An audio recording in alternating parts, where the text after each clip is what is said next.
The ceasefire isn't holding, yet there's talk of extending it while Trump opposes it, creating uncertainty. At the same time, the US blockade on Iranian ports may also target China, since most oil goes there. The key questions are how effective this blockade is and how long it can last. It's hard to say because the blockade has only just begun. I think it'll take a couple more days to figure out what's happening. I think that it's going to make the global economic crisis worse, and it's going to turn more countries against the United States because, for example, as you rightly point out, the Chinese are very angry. The Americans are basically dictating terms to China and saying that you cannot have oil and that you cannot do trade and that you're not allowed to enter this part of the world. And we've already seen that happen in Venezuela, and now it's clear that the Americans want to strangle the Chinese through controlling the means of energy. But it's a double-edged sword because simultaneously he's intensifying the global economic crisis.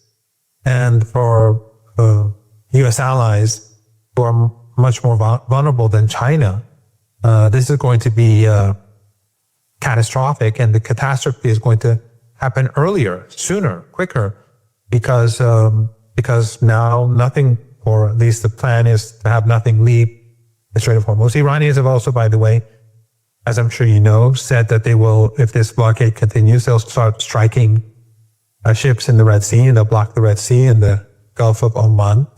That will make things even worse because the Saudis are now exporting, I guess, roughly 4 million barrels a day from the Red Sea. And of course, trade goes through the Red Sea. But in addition to that, as the Iranians escalate and as the world goes towards ISIS, the Iranians don't have a shortage of money right now because the Iranians have been putting aside a lot of money during the last few years, especially in gold.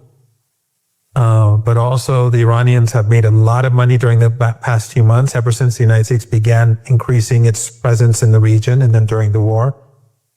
Iran has been selling its oil at a much higher price, without middlemen, without discounts. And Iran also had 200 million barrels of oil on the seas.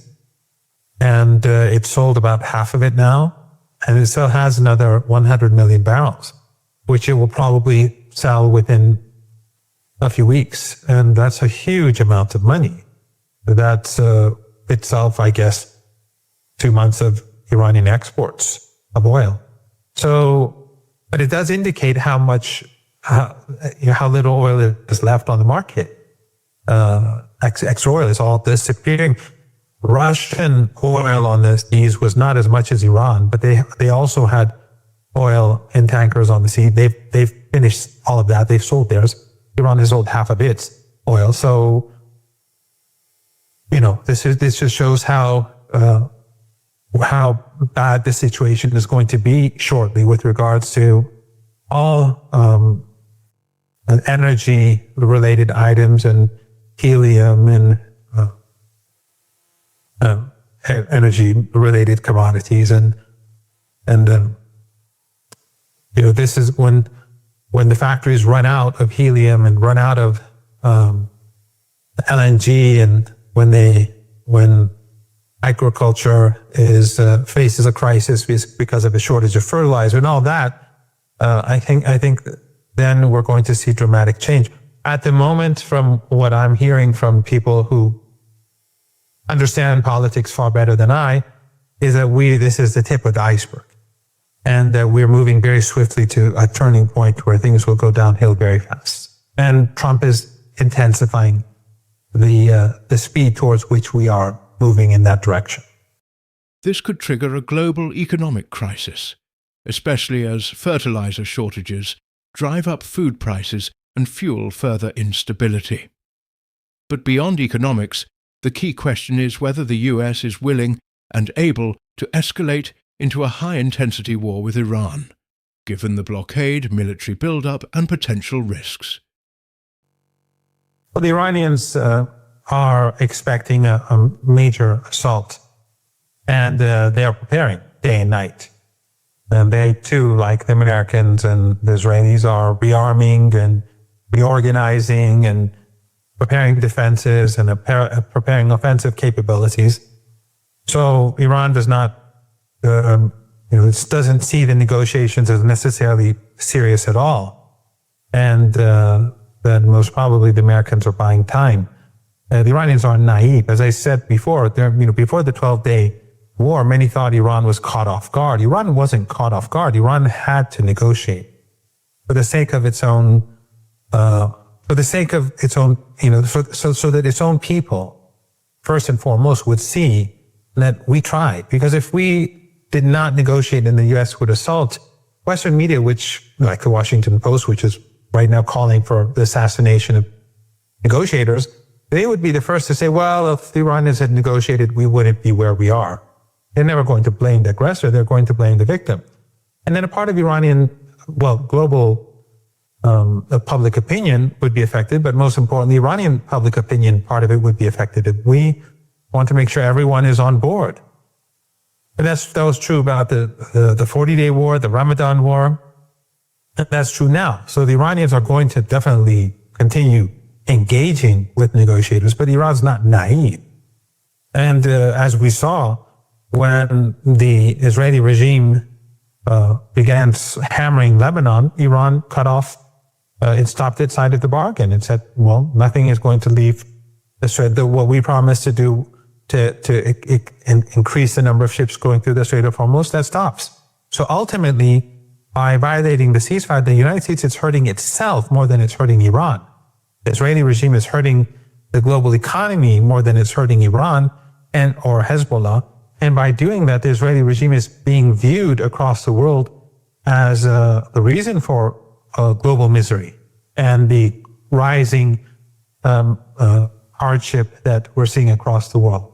So after 2.5 years of genocide and now genocide in Lebanon, they're going to be blamed across the world. So Iran wants to make sure that it is seen as trying to solve the problem and that people see that it is Netanyahu and Zionism that is pushing the world towards economic catastrophe.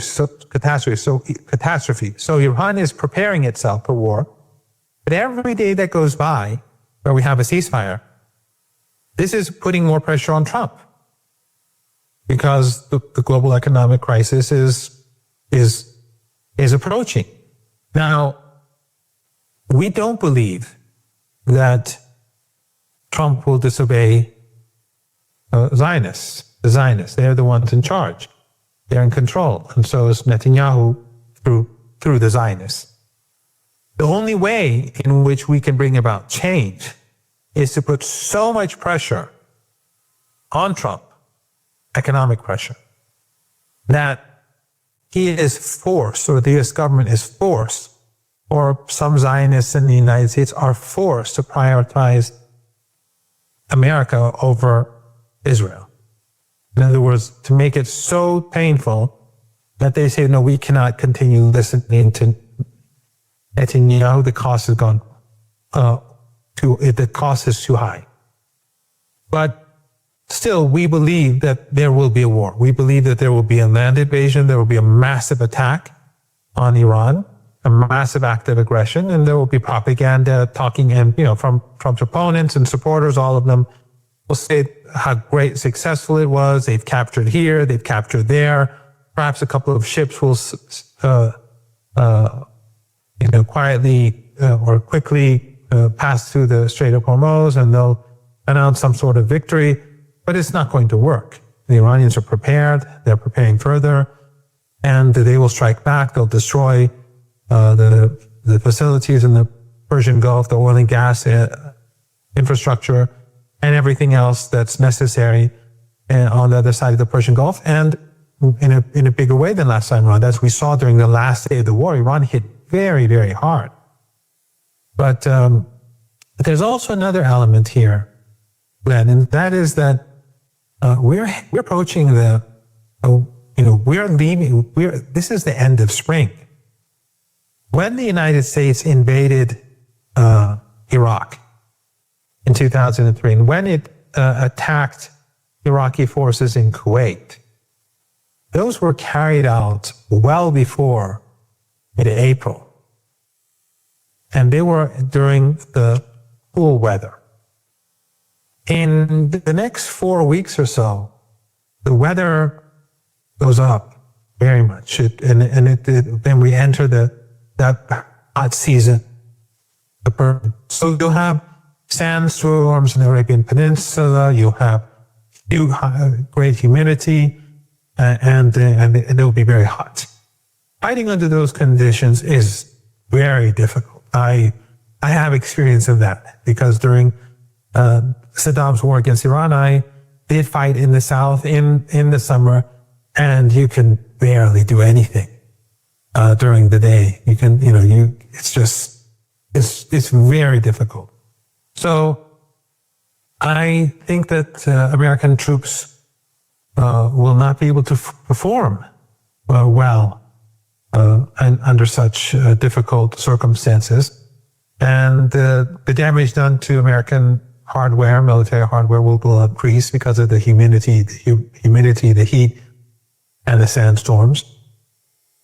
I just don't see any opportunity. And, the Iranians, just as they prepared themselves for over 20 years, for well over 2 decades, and we've discussed this together for years. Everyone can go back.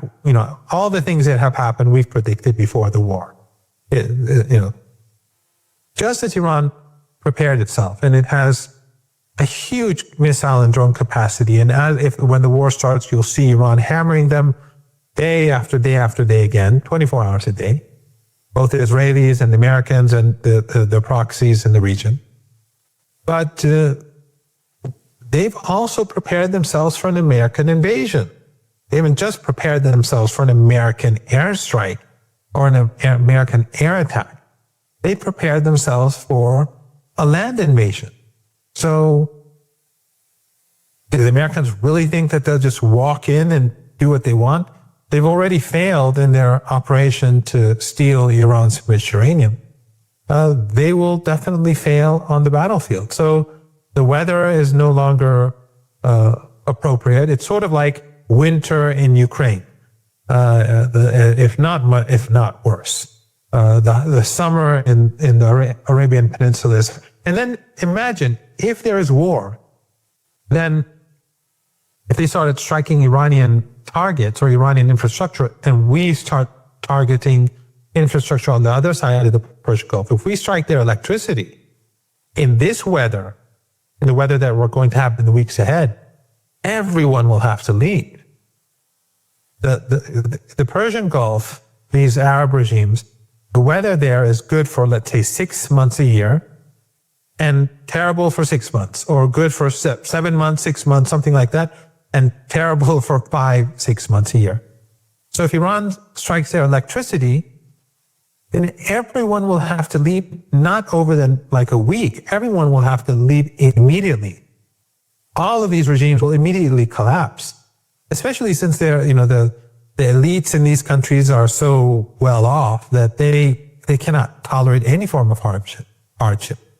Whereas in Iran, if they strike our electrical power plants, I mean, Tehran in the middle of summer, it would be warm. We'd be uncomfortable, but it's not there's no comparison. Right now, as you know, there's snow on the mountains to the north of Tehran. A lot of snow. Last night when I was out, I had to wear a jacket. And with my jacket, a light jacket, I was still cold. In central Tehran, not in the north where it's more mountainous. So it would be both very difficult for American soldiers, and if the two sides are striking one another, it would be the end of Kuwait, the Emirates, Qatar, and so on.